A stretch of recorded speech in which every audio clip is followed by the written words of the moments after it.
Good morning students, नमस्कार। मैं Ramanand Kuldeep, lecturer दर्शन शास्त्र विषय, गवर्नमेंट कॉलेज अजमेर, आपके सामने फिर उपस्थित हूँ सांख्य दर्शन पर बात करने के लिए। पिछली क्लास में हमने जिस टॉपिक पर चर्चा प्रारंभ की थी वो था सांख्य दर्शन की प्रमाण मीमांसा, जिसे हम फिलॉसफिकल भाषा में ज्ञान मीमांसा कहते हैं। दर्शन की जो तीन प्रमुख शाखाएं हैं, तत्व मीमांसा, ज्ञान मीमांसा और नीति मीमांसा, उसमें से हम बात कर रहे हैं सांख्य दर्शन की ज्ञान मीमांसा की। और संदर्भ ये था कि सांख्य दर्शन ये मानकर चलता है कि वास्तविक ज्ञान, जिसे हम विवेक ज्ञान कहते हैं, के द्वारा मोक्ष की प्राप्ति हो सकती है, मुक्ति हो सकती है। और मुक्ति का वहाँ तात्पर्य था त्रिविध दुखों की आत्यंतिक निवृत्ति। तीन प्रकार के दुख, आध्यात्मिक दुख, आदि भौतिक दुख और आदि दैविक दुख। बच्चों, ध्यान रखने की आवश्यकता ये है कि जब भी हम ये तीन प्रकार के दुखों की बात करते हैं तो दुख तीन प्रकार के नहीं हैं। दुखों की संख्या तो अनेक प्रकार की है, परंतु कारण ये तीन हैं, ऐसा मानते हैं। और मैं पिछली क्लासों में, आप मेरा वीडियो बना हुआ है वहाँ देखिएगा, विस्तार से मैंने तीनों प्रकार के दुखों की बात आपके सामने की है। पुनरावृत्ति उसको पुनः यहाँ पर प्रस्तुत करना ठीक नहीं होगा समय की कुछ कमी के कारण। चलिए मैं आगे बढ़ता हूँ। तो हम बात ये कर रहे थे कि भारतीय दार्शनिक परंपरा में विभिन्न दार्शनिकों ने प्रमाणों की संख्या को लेकर थोड़ा मतभेद जाहिर किया।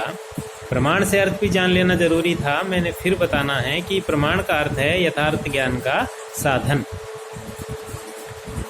भारतीय दर्शन में यदि हम बहुत गहराई से चिंतन करने की जहमत उठाएं तो ये पाएंगे कि यहाँ पर प्रमाण मीमांसा में कुछ दार्शनिकों ने इतना विस्तृत अध्ययन प्रस्तुत किया है कि हम उस पूरे दर्शन को ही प्रमाण मीमांसा के नाम से जान सकते हैं, जिसमें उदाहरण के रूप में न्याय दर्शन है। मैं तो एक आम बोलचाल की भाषा में यहाँ तक कह देता हूँ कि उनकी जो चर्चा प्रमाण मीमांसा पर है वो इतनी गूढ़ और इतनी गहन है कि हम कह सकते हैं बाल की खाल निकालना। तर्क के अंदर तर्क छिपे हुए पड़े हैं और एक साधारण बुद्धि की समझ से कई बार चीज़ें ऊपर की हो जाती हैं। इसीलिए कभी कभी हम दर्शन को नीरस विषय के रूप में भी मानते हैं। और ऐसी चर्चाओं के बारे में सुना है हमने कि जो दर्शन के बारे में प्रचलित है कि दर्शन जो है वो कुछ अलग प्रकार के व्यक्तियों का विषय है। लेकिन ध्यान दीजिए, मैं इसे कतई सहमत नहीं हूँ। दर्शन हर जीवन का एक अभिन्न अंग है, हर व्यक्ति के जीवन का अभिन्न अंग है। प्रत्येक व्यक्ति प्रत्येक क्षण में दार्शनिक होता है। बस अंतर केवल इतना ही है कि जीवन में समय समय पर आने वाली छोटी छोटी समस्याओं का समाधान छोटे छोटे चिंतन से हो जाता है। पर यहाँ दर्शन में हम जो चिंतन प्रस्तुत करते हैं वो संपूर्ण सृष्टि, मानव जीवन, इस जीवन के बाद के जीवन, आत्मा के अमरत्व, ईश्वर के अस्तित्व आदि बड़ी व्यापक और विशाल चीज़ों पर चिंतन करने के कारण जो दर्शन है हमें थोड़ा सा जटिल और नीरस दिखाई देता है। पर ऐसा नहीं है। बड़ा ध्यान से देखें, गौर से देखें तो काफ़ी कुछ हमें उचित यहाँ पर मिलेगा। खैर, तो भारतीय दार्शनिकों में प्रमाणों की संख्या को लेकर मतभेद था। सीधे सीधे हम बात करें तो सांख्य दर्शन जो है वो तीन प्रमाण मानता है। और बच्चों, नाम याद रखने की आवश्यकता है। फिलॉसफी के स्टूडेंट्स को भारतीय दर्शन में प्रचलित जितने भी प्रकार के प्रमाण हैं उनके नाम बहुत अच्छी तरह से कंठस्थ होने चाहिए, याद होने चाहिए। कोई भी एक बाहरी सब्जेक्ट से बाहर का कोई भी व्यक्ति कभी भी चर्चा करे तो हम उनको बताने की स्थिति में रहें। तो प्रत्यक्ष, अनुमान और शब्द, ये तीन प्रमुख प्रमाण हैं जो अधिकांश दार्शनिकों ने, बल्कि कई सभी ने माने हैं। एक दो दार्शनिक को छोड़ दें, बाकी इनके अलावा तीन प्रमाण और मुख्य रूप से प्रचलित है। वो है उपमान, अनुपलब्धि और अर्थापत्ति। साथियों, ध्यान दीजिएगा, प्रमाणों की संख्या इससे भी अधिक है और भी हैं। यदि आप विस्तार से अध्ययन करेंगे तो पाएंगे कि लगभग 16 प्रमाण भारतीय दर्शन में कहीं पर उपलब्ध हैं। इतिहास आदि आदि करके और भी बहुत सारे नाम हैं जिनका विस्तृत अध्ययन की आवश्यकता अभी है। खैर, हम यहाँ बात कर रहे थे कि सांख्य दर्शन ने कितने प्रमाण स्वीकार किए। तो हमने कहा था कि सांख्य दर्शन तीन प्रमाण मानता है, प्रत्यक्ष, अनुमान और शब्द। तो एक प्रश्न यहाँ पर उठता है कि सांख्य दर्शन ने तीन ही प्रमाण क्यों माने, तीन से कम या तीन से ज़्यादा क्यों नहीं माने? तो इसका जवाब सांख्य दर्शन के अनुसार ही है। वो ये है कि तीन से कम इसलिए नहीं क्योंकि तीन से कम में हम इस सृष्टि के सभी पदार्थों का वास्तविक ज्ञान प्राप्त नहीं कर सकते, और 3 से ज़्यादा इसलिए नहीं क्योंकि शेष अन्य प्रमाण जो भारतीय दर्शन में सामान्य रूप से प्रचलित है, उन तीनों का अंतर्भाव, उन तीनों का समावेश इन्हीं सर्व स्वीकार्य प्रत्यक्ष, अनुमान और शब्द इन प्रमाणों में हो जाता है, इसलिए उनकी अलग से कोई आवश्यकता नहीं है। ऐसा कहते हुए सांख्य दर्शन ने समझाने का प्रयास किया कि कुल 3 ही प्रमाण पर्याप्त हैं। फिर से प्रमाण मीमांसा पढ़ते वक्त कुछ दार्शनिक शब्दावली के कुछ शब्द जो हैं, दर्शन के कुछ शब्द जो हैं, उनको थोड़ा सा ध्यान में रखना चाहिए। जिसमें एक बात तो हुई प्रमाण का अर्थ अपन ने बताया, प्रमा का साधन। अब फिर प्रश्न यहाँ पर है, प्रमा से क्या अर्थ है? प्रमा का अर्थ है यथार्थ ज्ञान, और प्रमा का एक विपरीत शब्द और प्रचलित है, वो है अप्रमा, उसको कहते हैं अयथार्थ ज्ञान। एक शब्द है प्रमेय, प्रमेय, याद रखिएगा। तो फिलॉसफी की भाषा है ना, थोड़ा सा उसी भाषा में बात करनी पड़ेगी। हर सब्जेक्ट की अपनी एक भाषा होती है, ठीक है। कुछ एक मूल शब्द होते हैं जो दर्शन को, उस विषय को वो विषय बनाते हैं जो वो है। हो सकता है मेरी बातें आपको कुछ हास्यास्पद और विचित्र और कुछ रोचक लग रही हो। रोचक तो मैं इसलिए कह रहा हूँ कि अपन दर्शन को जिस हंसी और मुस्कान के चेहरे के साथ बातचीत कर रहे हैं, ऐसा कम होता है। अधिकांश दार्शनिक बड़े धीर गंभीर होकर पढ़ाते हैं, पर ऐसा मैं नहीं मानता, ऐसी आवश्यकता है। खैर, तो दर्शन में बात कर रहे थे कि कुछ शब्द प्रचलित है जिनका अर्थ हमें ज्ञात होना चाहिए ताकि हम दर्शन को ठीक ढंग से समझ सके। प्रमाण का अर्थ मैंने बताया, यथार्थ ज्ञान का साधन, अर्थात प्रमा का साधन ही प्रमाण है। फिर प्रश्न पड़ा प्रमा क्या है, तो प्रमा का अर्थ है यथार्थ ज्ञान। इसका विपरीत एक शब्द है अप्रमा, उसका अर्थ होता है अयथार्थ ज्ञान, ठीक है। एक शब्द है प्रमेय, प्रमेय का मतलब है ज्ञान का विषय। एक शब्द है प्रमाता, प्रमाता का मतलब है ज्ञाता, अर्थात जो ज्ञान प्राप्त करने वाला है उसे कहते हैं ज्ञाता। तो प्रमाण, प्रमेय, प्रमा, अप्रमा, प्रमाता आदि कुछ शब्द प्रमाण के साथ साथ ही चलते हैं, ठीक है। समझ में आ गया होगा। ओके, मैं आगे बढ़ता हूँ। तो हम बात कर रहे थे कि सांख्य दर्शन 3 प्रमाण मानता है। सांख्य दर्शन में प्रमाण के संदर्भ में एक विशेष चीज कही गई, वो ये कि प्रमाण का जो विषय है, अर्थात प्रमाणों के द्वारा जिस विषय का ज्ञान प्राप्त किया जाना है, उस विषय में 3 विशेषताओं का होना जरूरी है। वो विषय 3 विशेषताओं से युक्त होना चाहिए। कौन सी है वो 3 विशेषताएं? अब यहाँ पर थोड़ी जटिल शब्दावली आ रही है। अब मैं कहता हूँ कि जटिल तो नहीं है, लेकिन जो विद्यार्थी अभी पहली बार इससे संपर्क में आया है उसके लिए थोड़ा जटिल है, तो वो थोड़ा ध्यान से देखे तो बात समझ में आएगी।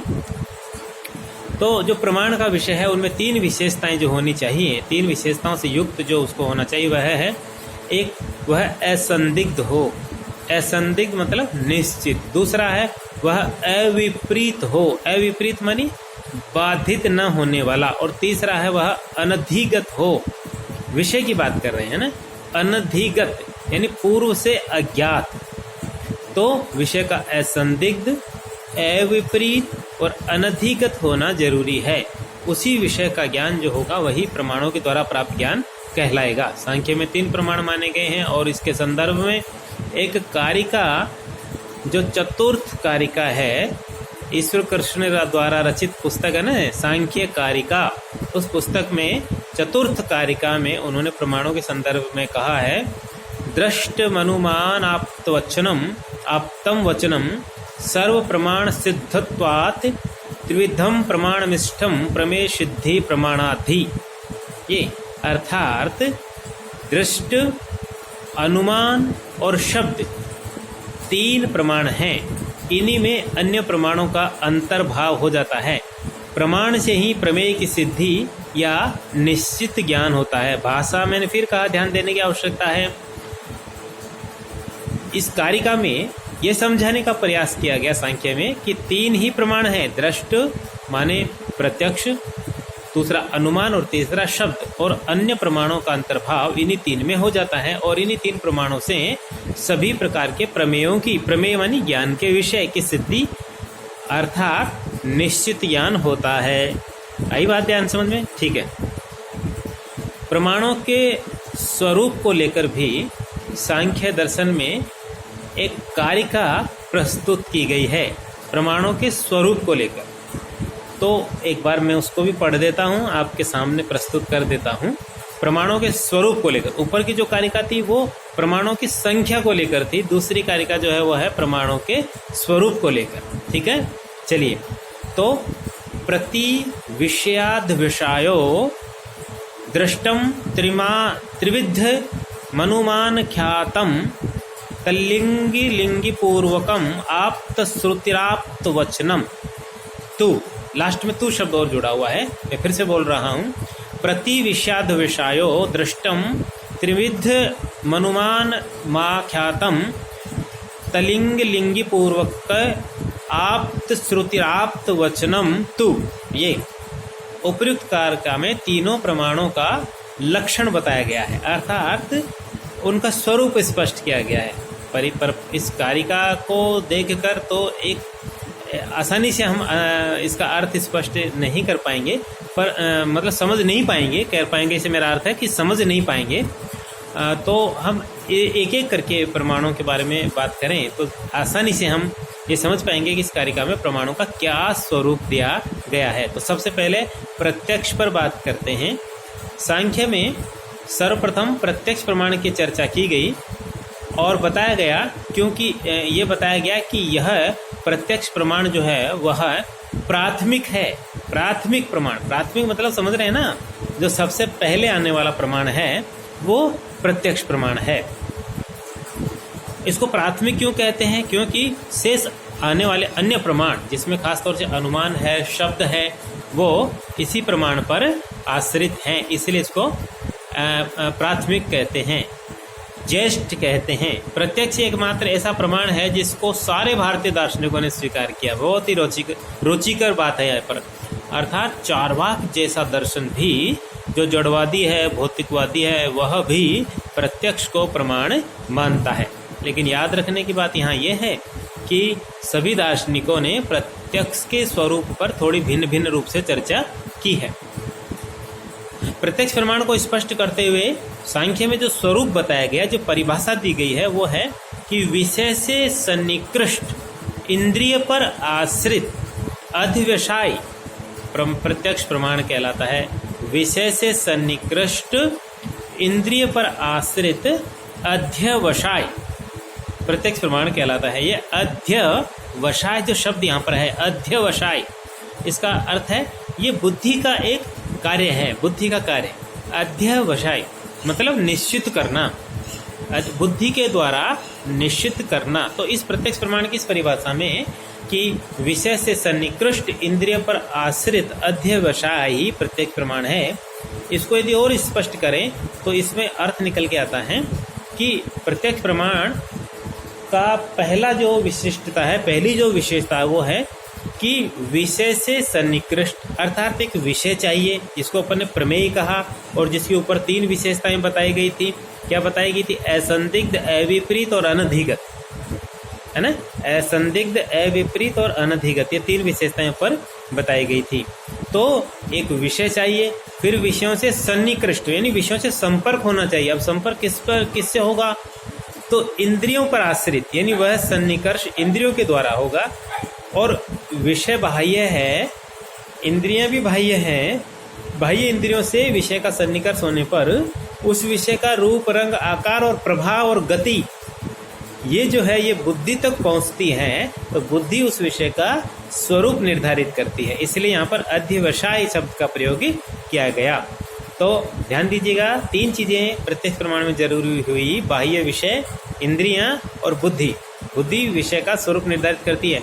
याद रखने की क्या आवश्यकता है कि चार्वाक दर्शन में जब अपन बात करते हैं तो वो इतनी गूढ़ परिभाषा नहीं देते, वो केवल इंद्रियों तक ही बात को सीमित करके चलते हैं। लेकिन आप और हम अच्छी तरह जानते हैं, मैं बड़ी मजाक में बात कहा करता हूँ कि इंद्रियां अपने आप में ज्ञान प्राप्त करने में सक्षम नहीं है। इंद्रियां शरीर के दूसरे अंगों के साथ तालमेल और समन्वय और संयोजन बैठाते हुए ही ज्ञान प्राप्त करते हैं, जिसमें खास तौर से बुद्धि और दूसरे शब्दों में बोले तो आत्मा शब्द का प्रयोग हम कर सकते हैं। मैं यूँ कहता हूँ कि यदि मान लो इंद्रियों से ही हम ये माने कि पर्याप्त ज्ञान हो सकता है, तो चलो एक आँख को निकाल के बाहर रख देते हैं टेबल पर और घर छोड़ जाते हैं और कहते हुए तू निगरानी रखना और बताना कि कौन आया कौन नहीं आया। वर्तमान में आँख जिसको हम कह रहे हैं वो ये काम नहीं कर सकती। वस्तुओं का स्वरूप निर्धारित करने का काम हमारी हमारी बुद्धि का है, तो इसलिए अधिवसाय शब्द यहाँ पर प्रयोग में लिया गया। एक बड़ी विशिष्ट प्रक्रिया है सांख्य में दी गई है कि वास्तव में किसी विषय का इंद्रिय से सन्निकर्ष होने पर बुद्धि में 3 गुण हैं, सत्गुण, रजगुण और तमगुण। तो जब इस स्थिति, जब प्रत्यक्ष की अवस्था आती है तो बुद्धि में तमोगुण तो दब जाता है, और इसके साथ साथ जो बुद्धि में दूसरा सत्व गुण है उसका स्फुरण होता है। तो जो सत्व गुण का स्फुरण होता है, वही स्फुरण जो है इसी को अधिवसाय ज्ञान या वृत्ति कहते हैं। अर्थात उस स्फुरण के माध्यम से ही बुद्धि सक्रिय होकर विषय को जान पाती है। मतलब विषय का एक आकार आकर बुद्धि में अंकित हो जाता है, उसकी छाया, उसका रूप, उसकी प्रतिकृति, उसकी फोटोलिपि, उसकी फोटोकॉपी, उसकी प्रतिलिपि, कुछ भी कहिए। और इसी को फिलॉसफी की भाषा में सांख्य और अन्य दार्शनिकों ने वृत्ति शब्द कहा है। और यही वृत्ति जो इस प्रक्रिया के माध्यम से हमारी बुद्धि में पहुंचती है, यही प्रत्यक्ष प्रमाण कहलाता है। सांख्य में बड़ी विचित्र और मजेदार बातें हुई है। सांख्य कहता बुद्धि स्वरूपतः जड़ है। जड़ है, वाह क्या बात है, बुद्धि जड़ है। क्यों? क्योंकि बुद्धि को सांख्य दर्शन में प्रकृति से उत्पन्न माना गया। और सांख्य में अपन आगे चलकर और बात करेंगे कि प्रकृति शब्द का जब प्रयोग हम करते हैं तो प्रकृति यहाँ पर जड़ पदार्थ के लिए प्रयोग में लिया गया है, ठीक है ना। और दूसरा शब्द है सांख्य में पुरुष। तो सांख्य को भारतीय दर्शन में सबसे बड़ा द्वैतवादी कह सकते हैं कि द्वैतवाद की जो स्पष्ट चर्चा यदि किसी दर्शन में है भारतीय दर्शन में, तो वो सांख्य दर्शन है। तो 2 तत्व हैं यहाँ पर, प्रकृति और पुरुष। प्रकृति जड़ का प्रतीक है और पुरुष चेतना का प्रतीक है। और जो पुरुष के अलावा, पुरुष माने आत्मा, आत्मा के अलावा जितने भी तमाम तत्व यहाँ पर उत्पन्न होते हैं सृष्टि में, वो सारे प्रकृति के परिणाम है। परिणाम मतलब व्यापार माने कार्य। तो जो प्रकृति से उत्पन्न होने वाली चीजें हैं वो सब जड़ हैं। तो बुद्धि भी सांख्य में प्रकृति से उत्पन्न मानी गई है। इस नाते बुद्धि भी जड़ है और जड़ होने के कारण अचेतन है। अतः इसका अधिवसाय ज्ञान भी जड़ तत्व की तरह अचेतन ही है। यहाँ बड़ी मजेदार चर्चा होने वाली है कि बुद्धि विषय का स्वरूप निर्धारित कर रही है, अधिवसाय है, वृत्ति है, ज्ञान है, लेकिन कैसा ज्ञान है? ये अचेतन है, जड़ है। सांख्य में यह माना गया कि बुद्धि में सत्वगुण की प्रधानता पाई जाती है, जिसके कारण वह दर्पण के समान सत्वगुण की तरह, सत्वगुण का जो लक्षण आगे देखेंगे, सत्वगुण प्रकाश के रूप में है, दर्पण की तरह है, जिसमें स्वच्छता दिखाई देती है। एक सफेदी का प्रतीक यहाँ पर लिया गया है। तो सांख्य में कहा गया कि बुद्धि में सत्वगुण की प्रधानता है और जिसके कारण वह दर्पण के समान पुरुष के चैतन्य को प्रतिबिंबित करती है। पुरुष मानी आत्मा, तो चैतन्य बुद्धि में नहीं है, लेकिन बुद्धि में सत्वगुण होने के कारण बुद्धि आत्मा के चेतना को अपने अंदर प्रतिबिंबित करती है।